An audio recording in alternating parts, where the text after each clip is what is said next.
Everyone. अभी तक हम लोगों ने kinematic analysis of single threaded crank mechanism पढ़ लिया था। हमने ये देख लिया था कि पिस्टन और कनेक्टिंग रॉड के डिस्प्लेसमेंट वेलोसिटी और उनके एक्सेलरेशन के बारे में पढ़ लिया था। ठीक है, अब हमें जो अगला टॉपिक पढ़ना है वो हमें डायनेमिक एनालिसिस पढ़ना है सिंगल थ्रेडेड क्रैंक मैकेनिज्म का। हम इसमें ये देखेंगे कि एक सिंगल थ्रेडेड क्रैंक मैकेनिज्म के पिस्टन पे कौन कौन सी फोर्सेस लग रही हैं। ठीक है, पिस्टन पे, कनेक्टिंग रॉड पे और क्रैंक पे कौन कौन सी फोर्सेस लग रही हैं और कैसे हमारा वहाँ से टर्निंग मोमेंट डायग्राम बनता है। ठीक है, कैसे हमारा वहाँ से टर्निंग मोमेंट डायग्राम बनता है, हमें ये चीज़ सिंगल थ्रेडेड क्रैंक मैकेनिज्म के लिए देखनी है। ठीक है, तो सबसे पहले चीज़ ये बता देना चाहता हूँ कि हम जो पढ़ रहे हैं, हमें जो पढ़ना है वो हमें सिंगल एक्टिंग के लिए पढ़ना है। सिंगल एक्टिंग पिस्टन मैकेनिज्म के लिए पढ़ना है। सिंगल एक्टिंग क्या होता है? वो पिस्टन जिसमें कि जो फोर्सेस हैं, जो कंबशन का जो फोर्स है वो सिर्फ एक साइड से लग रहा हो। और डबल एक्टिंग सिलेंडर कौन सा होता है? जिसमें कि कंबशन का फोर्स दोनों साइड से जब लग रहा हो तो हम उसे डबल एक्टिंग सिलेंडर कहते हैं। ठीक है, हमें बेसिकली सिंगल एक्टिंग का ही पढ़ना है। ठीक, ये है हमारा single threaded mechanism. Single threaded crank mechanism, ये हमारा पिस्टन है, सिलेंडर है जो कि फिक्स्ड है, ये हमारा क्रैंक है और ये हमारा कनेक्टिंग रॉड है। ये हमारा कनेक्टिंग रॉड है। ठीक, कनेक्टिंग रॉड है। ठीक, अब हम अगर ये देखेंगे कि हमारा जो पिस्टन है, पिस्टन जो है वो, ये तो हमें पता है, ये हमने पढ़ लिया है कि कैसे कैसे पिस्टन जो है वो क्रैंक जैसे जैसे चेंज होता है, क्रैंक की पोजीशन जैसे जैसे चेंज होता है, पिस्टन की मूवमेंट कैसे होती है, ये हमने पढ़ लिया है। ठीक है, अब हमें देखना है फोर्सेस। तो सबसे पहले पिस्टन की बात करते हैं। पिस्टन पे कौन सा फोर्स लग रहा है? पिस्टन के अंदर क्या है कि जब भी कंबशन होगा, ये पिस्टन अगर हम रॉड मान लें, पिस्टन रॉड, इसको हम पिस्टन मान लेते हैं, तो इस पोजीशन में जब भी कंबशन होगा, इस एरिया में जब भी कंबशन होगा, ये क्या फोर्स लगाएगा? अगर हम इसे मान लें, इसकी वजह से प्रेशर जनरेट होगा, प्रेशर, और इस डायरेक्शन में भी ऐसा नहीं है कि गैसेस नहीं होंगी, गैसेस इधर भी होंगी। तो अगर हम ये एज्यूम कर लें कि यहाँ पे P2 प्रेशर है, ठीक है, और यहाँ पे P1 प्रेशर है और पिस्टन इस डायरेक्शन में मूव कर रहा है, तो हमारा नेट फोर्स पिस्टन पे कितना लगेगा? P1 minus P2। ये तो प्रेशर हो गया into area, pressure into area हमारा क्या हो जाएगा? फोर्स। ठीक, हमारा ये क्या लग रहा है? ये हमारा नेट फोर्स लग रहा है in the direction of movement of piston. ठीक है, वही चीज़ यहाँ पे है, इसमें ले रखा है कि P1 और P2 अगर pressure of gases H cover and crank and, cover and आपका ये है, क्रैंक एंड आपका ये है कवर एंड, और ये क्रैंक एंड। ठीक है, ये हमारा क्रैंक एंड है। और अगर P1 और P2 प्रेशर है एट कवर एंड और क्रैंक एंड, और दूसरी चीज़, और ये हमारा A1 और A2 क्या है? A1 और A2 क्या है? Cross sectional area of piston expose to gas pressure at cover end piston end. मतलब A1 और A2 जो है क्रॉस सेक्शनल एरिया है एट कवर एंड और क्रैंक एंड। ये इक्वल भी हो सकता है और डिफरेंट भी हो सकता है। ठीक है, इक्वल भी हो सकता है, डिफरेंट भी हो सकता है। ठीक है, तो हमारा एरिया यहाँ से निकल जाएगा। अगर हमें पिस्टन का डायमीटर अगर दे रखा हो तो हमें दोनों जगह की एरिया निकल जाएगी। ठीक है, अगर कवर एंड और तुम्हारा क्रैंक एंड पे अगर पिस्टन की डायमीटर डिफरेंट तो नहीं होती, आमतौर पे सेम ही होती है, तो हमारा A1 बराबर A2 बराबर A हो जाएगा। ठीक, तो यहाँ से हमें पता चलेगा कि नेट फोर्स पिस्टन पे हमारा कितना लग रहा है? F गैस की वजह से, नहीं, नेट फोर्स पिस्टन पे हम नहीं कह सकते, हम ये कहेंगे कि जो गैस की वजह से, गैस के कंबशन की वजह से जो नेट फोर्स लग रहा है वो P1A1 माइनस P2A2 लगेगा। P1A1 तुम्हारा कवर एंड पे लगेगा और P2A2 तुम्हारा क्रैंक एंड पे लगेगा। ठीक, अब दूसरी चीज़, सिंस पिस्टन के पास पहले से मोशन है, ठीक है, पिस्टन ऐसा तो है नहीं कि हम किसी भी इंस्टेंट पे कर रहे हैं, ऐसा नहीं स्टार्टिंग पे कर रहे हैं जब पिस्टन रुका हुआ है, हम किसी भी इंस्टेंट पे कर रहे हैं। तो उस केस में हमने इसे अगर उसके पास कोई भी मोशन है, तो उस मोशन है तो जाहिर सी बात है एक्सेलरेशन भी होगा। और इससे पहले जब काइनेमेटिक एनालिसिस हम निकाल रहे थे तो हमने पिस्टन का एक्सेलरेशन कैसे कैसे होता है, क्या होता है, किसी भी एक पार्टिकुलर एंगल थीटा पे, क्रैंक के थीटा पे, वो हमने निकाला था। ठीक है, तो वहाँ से हमें एफ आई क्या हो जाएगा, एफ आई इक्वल टू उसकी इनर्शिया की वजह से, उसकी इनर्शिया की वजह से जो फोर्स लग रहा है, इनर्शिया की वजह से फोर्स जो लग रहा है वो एम, एम क्या है, mass of reciprocating mass, reciprocating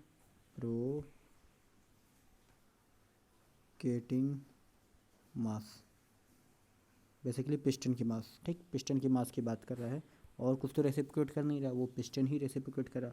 और ये ए क्या है, जो इससे पहले हमने एक्सेलरेशन निकाला था पिस्टन का, वो है यहाँ पे ए। ठीक है, तो F I equal to, F I equal to क्या हो जाएगा, एम इंटू ए, और इसकी जब वैल्यू पुट करेंगे एम आर ओमेगा स्क्वायर, ठीक, ब्रैकेट में cos theta plus cos 2 theta by M, ये हमारा क्या हो जाएगा एफ आई। एफ आई क्या है, इनर्शियल फोर्स, एफ आई क्या है, इनर्शिया फोर्स। ये एक फोर्स लग रहा है। और फ्रिक्शन, फ्रिक्शन अगर हम एज्यूम करते हैं कि फ्रिक्शन है तो फ्रिक्शन लगेगा, अगर नहीं करते हैं तो एफ की वैल्यू क्या होगी, ज़ीरो। ठीक, ठीक। और ये सारी चीज़, ये तीन चीज़ें तो हमारा हॉरिजेंटल, कोई भी अगर हॉरिजेंटल सिलेंडर है तो उसमें तो लगना ही लगना है। लेकिन अगर मान लो ये तीनों के तीनों हॉरिजेंटल इंजन है, हॉरिजेंटल इंजन के लिए, लेकिन ये कोई ज़रूरी भी तो नहीं है कि सारे के सारे इंजन जो भी एप्लीकेशन में हैं वो सारे के सारे हॉरिजेंटल हैं। ठीक है, उसमें से बहुत से ऐसे इंजन होंगे जो वर्टिकल एक्सिस के अलोंग होंगे। तो जब वर्टिकल एक्सिस के अलोंग होंगे, हमने ये एज्यूम कर रखा है, हमने कहीं भी ये नहीं मान रखा, सिर्फ कनेक्टिंग रॉड की लेंथ को हमने मासलेस मान रखा है, बाकी सारे मासेस को हमने कंसीडर कर रहे हैं। तो उस केस में हमारा एक एम जी फोर्स भी एक्ट करने लगेगा पिस्टन पे। ठीक है, एम जी फोर्स भी एक्ट करने लगेगा। तो जब देखोगे, जब सिलेंडर पिस्टन, पिस्टन जब नीचे की ओर मूव करेगा, नीचे की ओर जब मूव कर रहा होगा, एम जी फोर्स भी नीचे की ओर मूव कर रहा है, सॉरी, एम जी फोर्स भी नीचे की ओर मूव कर रहा है, तो उस केस में यहाँ पे प्लस एम जी आ जाएगा इस फॉर्मूले में। एफ गैस, जैसे एफ गैस तो यहाँ से आ गया, एफ नेट कितना लग रहा है, एफ नेट कितना लग रहा है, एक तो एफ गैस, और इनर्शिया फोर्स जब भी जो नेट मोशन होता है उसकी अपोजिट होती है, माइनस एफ इनर्शिया, ठीक, माइनस एफ फ्रिक्शन मोशन के अपोजिट होता है, और प्लस माइनस इसमें प्लस माइनस एम जी।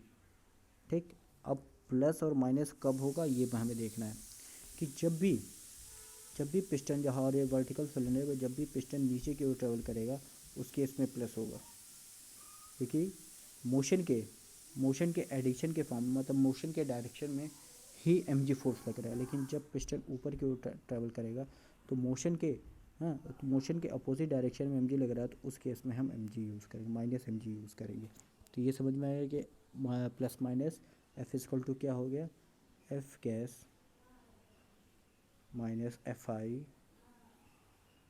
माइनस एफ, माइनस और plus F I minus F plus minus M जी।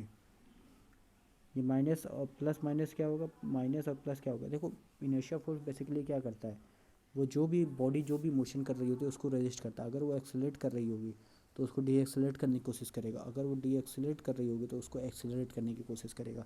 इसीलिए जब एक्सेलरेशन के केस में माइनस आएगा और डी एक्सेलरेशन के केस में पॉजिटिव आ जाएगा। ठीक है, वो उसकी स्टेट ऑफ इनर्शिया को मेंटेन करने की कोशिश करती है। ठीक है, तो इस तरीके से यहाँ पे लिखा भी हुआ है, माइनस कब होगा, when piston is accelerating, positive कब होगा, व्हेन पिस्टन इज रिटार्डिंग। और ये चीज़ एम जी जो है हमेशा उसी केस में यूज़ करते हैं, only in case of vertical, only in case of vertical cylinder. M G हम कहाँ यूज़ करते हैं, only in case of vertical cylinder. ठीक, अब हमारा यहाँ से आता है, ये देखो हमारा सिलेंडर पे कौन कौन से फोर्सेस लगते हैं। ठीक,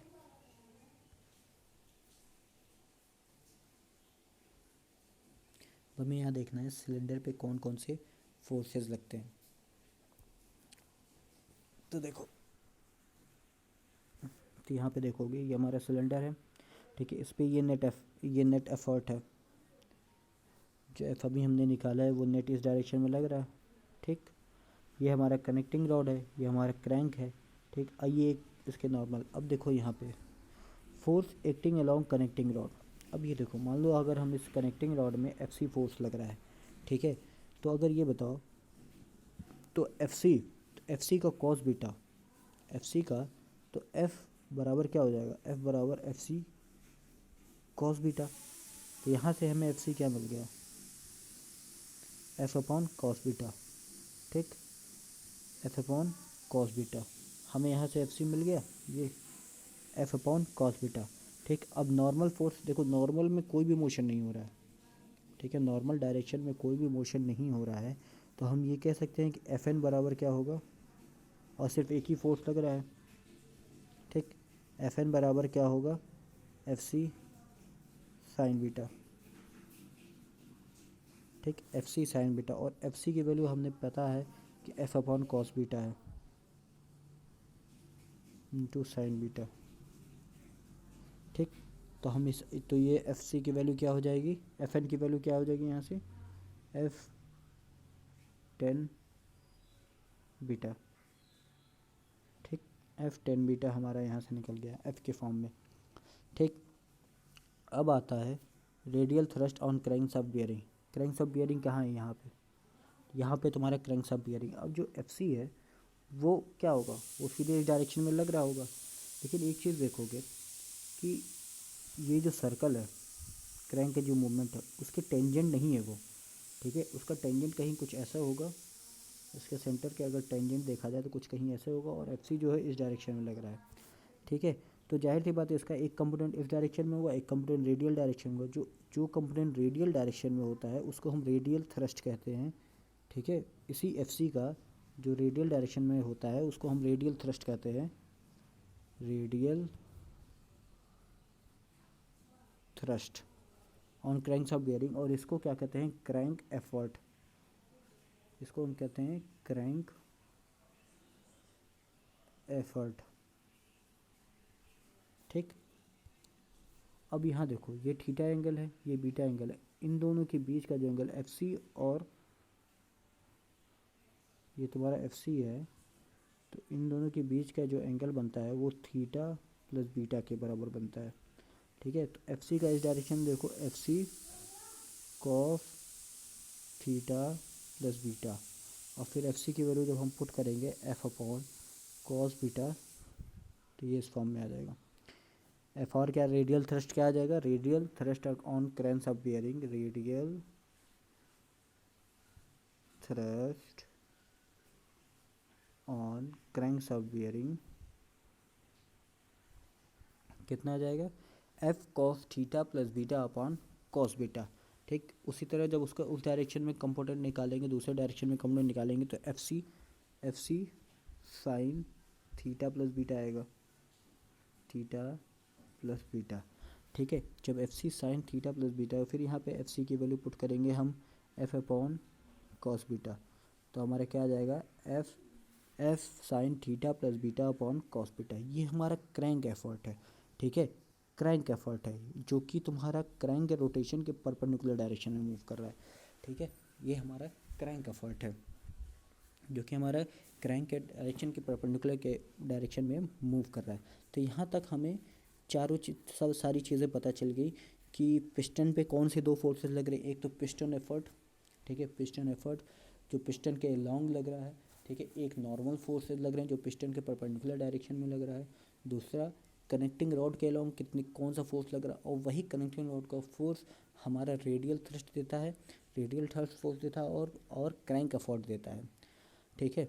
अब जब इसी क्रैंक एफर्ट यही जो टर्निंग टॉर्क, यही फोर्स जो है जो कि पिस्टन के परपेंडिकुलर क्रैंक के परपेंडिकुलर लग रहा है, वही हमारा क्रैंक को रोटेट कराता है, ठीक है। उसी से हमारा टॉर्क जनरेट होता है एफ टी इंटू आर। और यही टॉर्क को जब हम थीटा के फॉर्म, तो ये देखोगे कि ये थीटा पे डिपेंड कर रहा है, ठीक है। क्योंकि जब हम इसको इस पूरे फॉर्म में लिखेंगे F upon cos beta sine theta plus beta into R. अब यहाँ पे थीटा भी जो है, बीटा भी जो है वो फंक्शन है, बीटा भी जो है वो फंक्शन है थीटा का। तो यहाँ से हम ये कह सकते हैं कि हमारा जो टॉर्क जनरेट हो रहा है, ठीक है, किसी भी पॉइंट पे, वो हमारा डायरेक्टली क्या है, टॉर्क जो हमारा जो भी जनरेट हो रहा है वो हमारा फंक्शन है थीटा का, क्रैंक एंगल के थीटा पे, ठीक, क्रैंक एंगल पे थीटा पे। और थीटा जो है वो टाइम के साथ चेंज भी हो रहा है, फंक्शन है टाइम का, क्योंकि जैसे जैसे टाइम इंक्रीज या डिक्रीज कर रहा है थीटा की वैल्यू भी डिक्रीज कर रही है। तो हम ये कह सकते हैं कि टॉर्क जो है उस डायरेक्टली फंक्शन है टाइम का, डायरेक्टली फंक्शन है टाइम का एक तरह से। जो भी टॉर्क हमारा एक्ट कर रहा है वो डिपेंड कर रहा है टाइम पे। और टॉर्क इक्वल टू क्या होता है, आई इंटू अल्फ़ा। आई कांस्टेंट है, आई कांस्टेंट है, यानी कि अल्फ़ा क्या है, वो फंक्शन है किसका, टाइम का। और जब भी, और अल्फ़ा अल्फ़ा अल्फ़ा क्या है यहाँ पे, टाइम का फंक्शन है। और यही इसी को हम कहते हैं fluctuation with jerk, fluctuation with jerk. जब भी एक्सेलरेशन किसी बॉडी में, जब भी किसी बॉडी में एक्सेलरेशन जो है वो टाइम का फंक्शन हो जाए, मतलब टाइम के साथ वेरी करे, तो हमें एक जर्क महसूस होता है, ठीक है, जर्क महसूस होता है। मतलब कहने का मतलब है कि हर एक साइकिल में या हर एक उसमें हमें कांस्टेंट स्पीड नहीं मिलेगी। जैसे हम ज़्यादातर बेसिकली जो हम पढ़ते हैं हम यूनिफॉर्म एक्सेलरेशन की बात करते हैं, लेकिन इस केस में फ्लाईव्हील में क्या है कि जो एक्सेलरेशन हमें मिल रहा है वो भी है क्या, किसका फंक्शन, टाइम का। तो इसी वजह से हमें क्या महसूस होगा, जर्क महसूस होगा जब acceleration function, fluctuation with jerk. इसकी यूनिट होती है मीटर पर सेकेंड क्यूब। और ये होता है, इसको डिफाइन किया, जर्क को डिफाइन कैसे किया था, is the rate at which, is the rate at which, is the rate at which an object acceleration changes with respect to time, it is a vector quantity. Acceleration यहाँ पे change हो रही है with respect to time, और सबसे अच्छी चीज़ की ये वेक्टर क्वांटिटी है, ठीक है। इसीलिए इसीलिए कि हर साइकिल में टर्निंग मोमेंट, जब भी हम टर्निंग मोमेंट डायग्राम की बात करते हैं उसके हर साइकिल में सेम एनर्जी नहीं मिलती है, वो डिपेंड करता है थीटा पे, और थीटा डिपेंड करता है टाइम पे, ठीक है। वो डिपेंड करता है थीटा पे कि किस साइकिल में कितना एनर्जी मिल रही है, कितनी नहीं मिल रही है, ठीक है। वो डिपेंड करता है टाइम पे, ठीक है। इसीलिए हमें हर एक साइकिल में हो सकता है एनर्जी डिफरेंट मिले या एक्सेलरेशन डिफरेंट मिले, एनर्जी या एक्सेलरेशन डिफरेंट मिले। इसीलिए जब अभी हम देखेंगे भी कि जब हम आगे टर्निंग मोमेंट डायग्राम देखेंगे तो हमें सक्शन, कंप्रेशन और एग्जॉस्ट स्ट्रोक में एनर्जी उतनी नहीं मिलती है जितनी पावर स्ट्रोक में मिलती है, ठीक है। उस केस में हमें सबसे ज़्यादा एनर्जी या एक्सेलरेशन मिलता है, ठीक है। इसी को हम कहते हैं एक्सेलरेशन, जहाँ पे ये फंक्शन ऑफ टाइम होता है। एक्सेलरेशन जब फंक्शन ऑफ टाइम होता है तो हम उसे जर कहते हैं, ठीक है। तो यहाँ पे हमने क्या किया, डायनेमिक एनालिसिस भी पढ़ ली हमने। इससे पहले काइनेमेटिक एनालिसिस पढ़ा था, अब इसके बाद हमने डायनेमिक एनालिसिस पढ़ लिया, और ये समझ में आ गया कि जो टर्निंग मोमेंट डायग्राम में जो डिफरेंट जो वेरिएशन होता है, एनर्जी का जो वेरिएशन होता है हर स्ट्रोक में, वो क्यों होता है, क्योंकि वो जो होता है वो एनर्जी, क्योंकि हमारा ये इंजन के अंदर जो भी फोर्सेस, डायनेमिक एनालिसिस से हमें ये पता चला कि जो इंजन सिलेंडर के अंदर जो फोर्सेस एक्ट हो रही हैं, ठीक है, उनकी वजह से जो पिस्टन के अंदर जो मोशन के अंदर, उस पिस्टन के मोशन से जो एक्सेलरेशन हो रहा है वो फंक्शन ऑफ टाइम है, वो फंक्शन ऑफ टाइम है, ठीक है। और थीटा जो है वो टाइम का फंक्शन है, वो टाइम का फंक्शन है, इस वजह से वो टाइम के साथ चेंज हो रहा है, ठीक है। और जब भी कोई मोशन, जब कोई किसी भी बॉडी का मोशन अगर फंक्शन ऑफ टाइम का फंक्शन होता है तो हम वहाँ से जर्क महसूस होता है, ठीक है। उस केस में वो डिपेंड करता है कि टाइम पे, कि किस डायरेक्शन, किस टाइम पे, कहाँ पे, किस सेक्शन स्ट्रोक में या पावर स्ट्रोक में या किस में मैक्सिमम एनर्जी मिल रही है, ठीक है। तो यहाँ पे हमारा काइनेमेटिक एनालिसिस और डायनेमिक एनालिसिस ख़त्म हो जाता है, ठीक है। अब हम यहाँ से पढ़ेंगे टर्निंग मोमेंट डायग्राम, यहाँ से अब हम टर्निंग मोमेंट डायग्राम पढ़ेंगे।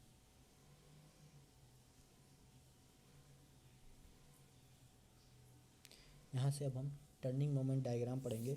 तो ये चीज़ तो पता चल गई, जो पिस्टन एफर्ट है, जो पिस्टन एफर्ट ये लग रहा है वही हमें जो पिस्टन एफर्ट जो फोर्स लग रहा है पिस्टन पे पिस्टन एफर्ट कह रहा हूँ, क्रैंक एफर्ट जो फोर्स लग रहा है वही हमें क्रैंक को मूव कराता है, जिसकी वजह से हमारा इंजन हमें बाहर की ओर आउटपुट देता है, जिसको हम अब पीछे रेयर व्हील पे ट्रांसफ़र करके हम आउटपुट लेते हैं।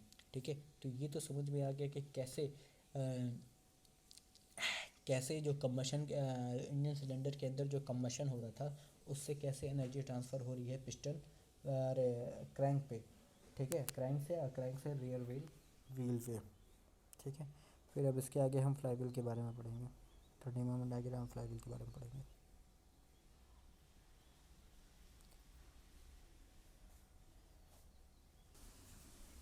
तो यहाँ से अब हमें फ्लाई व्हील के बारे में पढ़ना है। ठीक है, तो फ्लाई व्हील बेसिकली है क्या? फ्लाई व्हील क्या है? Fly wheel used in machines, a flywheel used in machines serve as a reservoir। ठीक है, जो फ्लाईव्हील हम यूज़ करते हैं मशीन्स वगैरह में जो यूज़ करते हैं, it serve as a reservoir which stores energy during the period when the supply of energy which stores energy during the period when the supply of energy is more than the requirement and releases it during the period when the requirement of energy is more than the supply।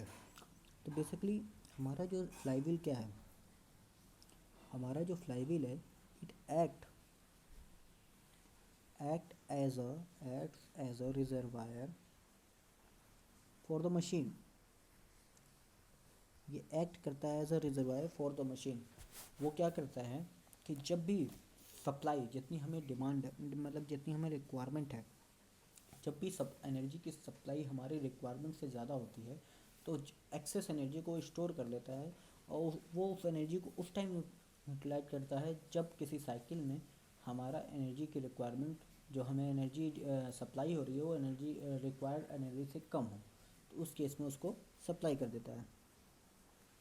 ठीक है, इसका दूसरा description ये भी कहा जा सकता है कि अ flywheel controls the speed variation caused by the fluctuation of the engine turning moment during each cycle of operation।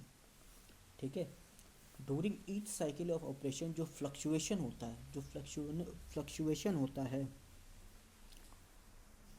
Speed fluctuation होता है जिसकी वजह से स्पीड का वेरिएशन होता है। ठीक है, turning moment during each cycle of operation जो फ्लक्चुएशन होता है, जैसे कि ये अगर हम टर्निंग मोमेंट डायग्राम देखें, ये हमारा मीन लाइन है, टी मीन है। इसी टी मीन को हम रेजिस्टिंग टॉर्क भी कहते हैं, मीन टॉर्क भी कहते हैं या लोड टॉर्क भी कहते हैं।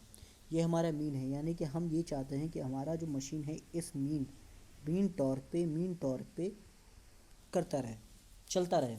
तो अब देखोगे इस साइकिल में एनर्जी हमें एक्सेस में मिल रहा है जितनी हमें मीन टॉर्क से इस साइकिल में एक्सेस से मिल रहा है, लेकिन इन दोनों में जो हमारा ये जो जितनी हमें रिक्वायर्ड उससे कम मिल रही है।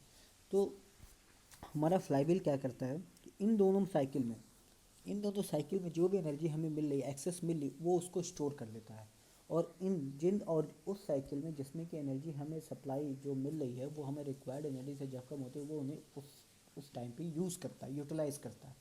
तो ठीक है, उस टाइम पे यूटिलाइज़ करता है। Flywheel and crankshaft are connected as a single link. उसको यूटिलाइज़ का बस यही फंक्शन होता है, उसका यूटिलाइज़ करना है। ठीक है, एक जगह से एनर्जी को वो स्टोर करता है, दूसरी जगह रिलीज़ करता है। और एक चीज़ याद रखना कि the function of a governor in an engine, ठीक है, जो बेसिक डिफरेंस है, देखो जो बेसिक डिफरेंस है गवर्नर, देखो गवर्नर क्या है, गवर्नर और फ्लाईव्हील दोनों का काम क्या होता है, स्पीड वेरिएशन को मेंटेन करना, उसको मैनेज करना, स्पीड जो भी वेरिएशन होता है उसको मैनेज करना। लेकिन गवर्नर क्या करता है, वो गाड़ी के ऊपर गाड़ी पे लोड बढ़ने की वजह से जो स्पीड वेरिएशन होता है उसको मैनेज करता है। और फ्लाईव्हील क्या होता है, इंजन के अंदर जो फ्लक्चुएशन होते हैं उनकी वजह से जो स्पीड वेरिएशन होता है उसको मैनेज करता है। यहाँ पे लिखा भी है, the function of a governor in an engine is entirely different from that of a flywheel. It regulate governor, it मतलब इट रेगुलेट्स, यहाँ पे गवर्नर की बात हो रही है, the mean speed of engine when there are variation in the load. It regulates the mean speed. Governor regulate the mean speed of engine when there are variation in the load. That is, when the load on the engine increases, it becomes necessary to to increase the supply of working fluid. ठीक है, उसके according वहाँ पे governor में आपने देखा था कि कैसे लोड इंक्रीज होने से क्या होगा, तो आपका स्लीव नीचे जाएगा, स्लीव नीचे जाएगा तो वो उधर से थ्रॉटल वाल्व खुल जाता है. On the other end, when the load decreases, less working fluid is required. Governor automatically controls the supply of working fluid to the engine with varying load and keeps the mean speed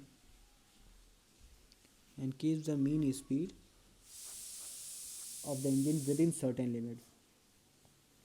जबकि fly wheel क्या करता है, does not maintain a constant rate, it simply reduces the, देखो जबकि देखो fly wheel क्या है, does not maintain a constant speed, it simply reduces the fluctuation of speed. इसका काम सिर्फ ये है कि जो फ्लक्चुएशन ऑफ स्पीड है उसको रिड्यूस करना है. ठीक है, it does not control speed variation caused by varying load. ठीक है, वो काम गवर्नर का होता है. ठीक है, वो काम गवर्नर का होता है. ठीक है, अब सबसे पहली चीज़ ये आती है कि हमारा अगर हमें जैसे फ्लाई व्हील का जो टर्निंग मोमेंट डायग्राम है, हम उससे कैसे हम टी मीन या हमें रेजिस्टिंग टावर, अगर हमें टर्निंग मोमेंट डायग्राम दे रखा हो तो हम कैसे निकालेंगे कि टी मीन कितना होगा. ठीक है, तो एक चीज़ याद रखना है, जो टी डी थीटा होता है, अगर हम इसको पूरे एक साइकिल एक पीरियड के लाऊं, जो भी कर्व बन रहा है, ठीक है, जैसे कि अगर हम 4 स्ट्रोक इंजन को देखें तो उसका जो पीरियड होता है एक साइकिल का 2 पाई का होता है. ठीक है, ऊपर जाती है नीचे आती है. ठीक, वहीं अगर हम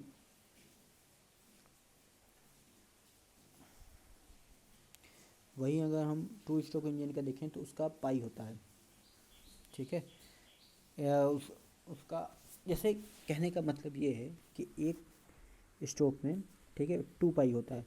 तो जब हम किसी भी एक साइकिल को जब टी डी थीटा से 2 पाई तक एक साइकिल में कितना एनर्जी आउटपुट में इनपुट मिल रहा है वो हमें टी डी थीटा से मिल जाएगा. ठीक है, टी डी थीटा डायग्राम से मिल जाएगा. यानी कि अगर हमें ये 0 से 2 पाई के बीच में देखना है तो हम टी डी थीटा को अगर इंटीग्रेट कर देंगे 0 से 2 पाई के बीच में, तो हमें ये मिल जाएगी कि कितनी एनर्जी इसने दी. ठीक, कितनी एनर्जी दी, ये टोटल एनर्जी या वर्क मिल जाएगा वर्क डन बाई साइकिल मिल जाएगा. ठीक है, अब हमें निकालना है टी मीन. तो जब हमें वर्क साइकिल मिल जाएगा तो वर्क साइकिल क्या होगा, वर्क साइकिल होगा टी मीन निकालने के लिए टी मीन इंटू 2 पाई.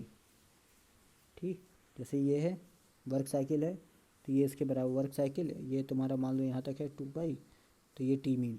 ठीक है, तो यहाँ से हमें टी मीन मिल जाएगा जो भी वर्क साइकिल होगा अपॉन पीरियड. यहाँ पे 2 पाई है तो हम 2 पाई कंसीडर करेंगे. अगर किसी साइकिल में कोई अगर ऐसा इंजन है टर्निंग मोमेंट है जिसकी पीरियड जो है वो 4 पाई है तो हम यहाँ पे 4 पाई यूज़ करेंगे. ठीक है, पूरे एक साइकिल की बात हो रही है. ठीक है, तो यहाँ पे ये देखो T mean into 2 pi equal to work cycle. ठीक है, वर्क साइकिल. ठीक है, इसके और भी फॉर्मूले हैं. देखो 2 पाई क्या होता है इन case of 2 stroke engine internal combustion होता है, और 4 पाई क्या होता है 4 स्ट्रोक इंजन का कम्बशन इंजन में होता है. ठीक है, 2 पाई जो होता है 2 पाई जो होता है वो तुम्हारा 2 स्ट्रोक इंजन में होता है, 2 स्ट्रोक इंजन, और 4 पाई जो होता है तुम्हारा 4 स्ट्रोक इंजन में होता है. ठीक है, एक साइकिल का जो पीरियड, ये दोनों के दोनों पीरियड है, एक साइकिल के जो पीरियड है इतने होते हैं. ठीक है, और टॉर्क मीन टॉर्क और भी फॉर्मूले, जैसे टी मीन अगर हम निकालना है, अगर कभी कभी क्वेश्चन में हमें सीधे डायरेक्ट पावर दे रखा होता है. ठीक है, कि इतना पावर जनरेट कर रहा है. ठीक है, तो 2 पाई एन इतने आरपीएम पे मूव कर रहा है, पावर इंटू 60 अपॉन 2 पाई एन, तो या ये कह लो पी अपॉन ओमेगा. जब हम इसको ओमेगा के फॉर्म लिखते हैं 2 पाई एन बाई 60 को ओमेगा फॉर्म में लिख सकते हैं, तो वहाँ से भी हमें टी मीन निकल जाएगा. और एक तरीका और है P into 60 by M. N यहाँ पे क्या है, एन की वैल्यू n/2 है अगर 2 स्ट्रोक इंजन है, और n है अगर 4 स्ट्रोक इंजन है। p तुम्हारा पावर है, ठीक है। इस तरीके से हम 3 तरीके से हम ये निकाल सकते हैं मीन टर्निंग मोमेंट डायग्राम, या रेजिस्टिंग टॉर्क या लोड टॉर्क निकाल सकते हैं, ठीक है। तो यहाँ पे हमारा फ्लाईव्हील क्या होता है, ठीक है। टर्निंग मोमेंट डायग्राम कितने हैं, ये सारी चीज़ें हमें पता चल गई। टर्निंग मोमेंट डायग्राम क्या होते हैं ये भी हमें पता चल गया। टर्निंग मोमेंट डायग्राम क्या होता है, ठीक है। और फंक्शन समझ में आ गया। ये क्या है, ये डबल एक्टिंग सिलेंडर के लिए टर्निंग मोमेंट डायग्राम है, ठीक है। ये जो है हमारा डबल एक्टिंग सिलेंडर के लिए टर्निंग मोमेंट डायग्राम है। आगे हम देखेंगे turning moment diagram 4 stroke engine के लिए हमें पढ़ना है, तो हम वो भी देखेंगे। अभी तो 4 स्ट्रोक इंजन के लिए टर्निंग मोमेंट डायग्राम देखेंगे, ठीक है। टर्निंग मोमेंट डायग्राम अभी हम 4 स्ट्रोक इंजन के लिए देखेंगे। अब कुछ टर्म है जैसे fluctuation of speed, coefficient of fluctuation of energy, ये सारी चीज़ें हमें टर्म देखनी है, ठीक है। तो हम पहले वो देखेंगे।